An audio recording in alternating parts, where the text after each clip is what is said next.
पिछले दिनों एक बुजुर्ग महिला प्रोफेसर को साइबर क्रिमिनल्स द्वारा डिजिटली अरेस्ट करते हुए सीबीआई ऑफिसर बनकर डरा धमकाकर ऑनलाइन पैसे ट्रांसफर करवा लिए। इसी प्रकार जयपुर के एक बैंक कर्मी को डिजिटली अरेस्ट करते हुए साइबर क्रिमिनल्स ने करीब 20 लाख रुपए ऑनलाइन ट्रांसफर करवा लिए। इसी प्रकार डिजिटल अरेस्ट स्कैम के बहुत सारे मामले सामने आ रहे हैं। ऐसे में यह जानना जरूरी है कि आखिर डिजिटल अरेस्ट है क्या। कानूनी तौर पर डिजिटल अरेस्ट नाम का कोई शब्द नहीं है। यह ऑनलाइन साइबर फ्रॉड का एक तरीका है जो साइबर क्रिमिनल्स द्वारा अपनाया जाता है। डिजिटल अरेस्ट के दौरान साइबर फ्रॉडस्टर पीड़ित को अपने परिवार के सदस्यों, परिचितों और समाज से कुछ समय के लिए संपर्क स्थापित नहीं करने देते हैं और इसी का फायदा उठाकर साइबर क्रिमिनल्स पीड़ित को डरा धमकाकर ऑनलाइन पैसे ट्रांसफर करवा लेते हैं। ऐसा करने के लिए पीड़ित के बारे में सोशल मीडिया से जानकारी जुटाई जाती है और उसी जानकारी के आधार पर पीड़ित को ब्लैकमेल किया जाता है। पीड़ित को वीडियो कॉल या स्काइप पर तब तक नजरबंद रखा जाता है जब तक कि साइबर फ्रॉडस्टर पीड़ित से ऑनलाइन पैसे ट्रांसफर नहीं करवा लेते। CBI, ED, narcotic control bureau या पुलिस के फर्जी ऑफिसर बनकर पूछताछ करने या एफआईआर दर्ज करवाने में सहयोग के नाम पर पीड़ित को नजरबंद रखते हैं और इसी दौरान बैंक बैलेंस, सेविंग्स, एफडी इत्यादि की बहुत सारी निजी व गोपनीय जानकारियां जुटा ली जाती है। कई बार क्रिमिनल्स पीड़ित की वीडियो केवाईसी करवाकर ऑनलाइन बैंक खाते खुलवा लेते हैं और एफडी के अगेंस्ट लोन भी ले लेते हैं।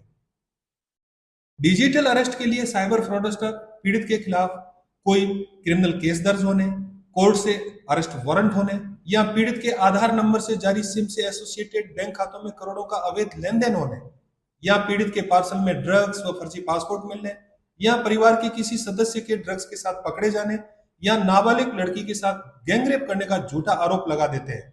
और ऐसे ही कई बहानों से CBI, ED, narcotic control bureau या फर्जी ऑफिसर बनकर साइबर क्रिमिनल्स द्वारा पीड़ितों को डराया धमकाया जाता है।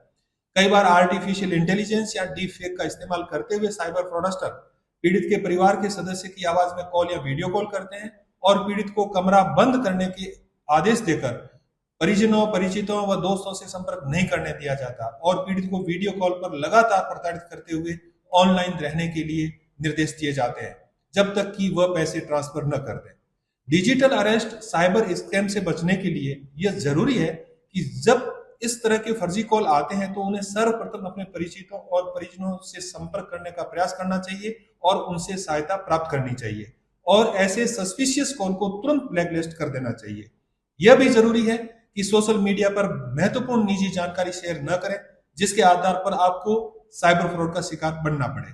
ऐसे संदिग्ध कॉल को कभी रेस्पॉन्ड न करें जो साइबर फ्रॉडस्टर्स के द्वारा किए जाते हैं। साइबर फ्रॉडस्टर्स द्वारा भेजे गए लिंक पर कभी क्लिक न करें। कोई भी सरकारी एजेंसी, चाहे वो सीबीआई हो, ईडी हो, नारकोटिक कंट्रोल ब्यूरो या पुलिस, किसी भी व्यक्ति को न तो डिजिटली अरेस्ट करती है और न ही डिजिटल अरेस्ट की कोई विधिक मान्यता है। Digital arrest scam basically Chinese modus operandi है।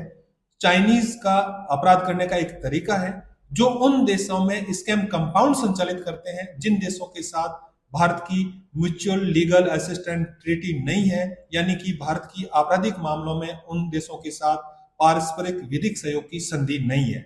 स्कैम कैंप में साइबर क्राइम करने के लिए भारत के नागरिकों को विदेश में नौकरी का झांसा देकर बुला लिया जाता है और उनके पासपोर्ट व वीजा छीनकर स्कैम कैंप में बंधक बनाकर साइबर स्लेव बनाने के लिए बाध्य किया जाता है और प्रताड़ित करते हुए उन्हें अपने ही देश के लोगों को टारगेट करते हुए साइबर ठगी का शिकार बनाने के लिए भी बाध्य किया जाता है। इन्हीं स्कैम कैंप से बैंक खातों का खरीद फरोख्त का अवैध कारोबार संचालित होता है। पीड़ित व्यक्ति का पैसा इन्हीं खातों में ट्रांसफर करवा लिया जाता है। क्रिप्टो ट्रेडर्स के माध्यम से बाइनेंस, ओकेएक्स, वजीरेक्स इत्यादि क्रिप्टो लैंडिंग प्लेटफॉर्म्स पर फर्जी खातों से प्राप्त फ्रॉड राशि को क्रिप्टो करेंसी में कन्वर्ट कराकर विदेशी मुद्रा में परिवर्तित करवा लेते हैं। इसलिए कोई भी व्यक्ति लालच में या झांसे में आकर अपने बैंक खातों को किसी को न बेचे। क्रिप्टो ट्रेडर्स भी लालच में आकर फ्रॉड राशि को क्रिप्टो करेंसी में कन्वर्ट कर विदेशों में बैठे साइबर माफिया के वॉलेट में ट्रांसफर न करें। हवाला कारोबारियों को भी टारगेट बनाकर उनसे फ्रॉड की राशि विदेशों में प्राप्त कर ली जाती है। इस संबंध में सभी को सतर्क और सावधान रहने की और जागरूक रहने की आवश्यकता है। इस संबंध में national cyber crime reporting portal की हेल्पलाइन 1930 पर शिकायत दर्ज करावें। National cyber crime reporting portal cybercrime.gov.in पर शिकायत दर्ज करावें। नजदीकी पुलिस स्टेशन या साइबर पुलिस स्टेशन पर तुरंत संपर्क कर उनसे सहायता सहयोग प्राप्त करें और अपनी शिकायत दर्ज करावें। सतर्क रहें, सावधान रहें और साइबर फ्रॉड से बचें। जय हिंद।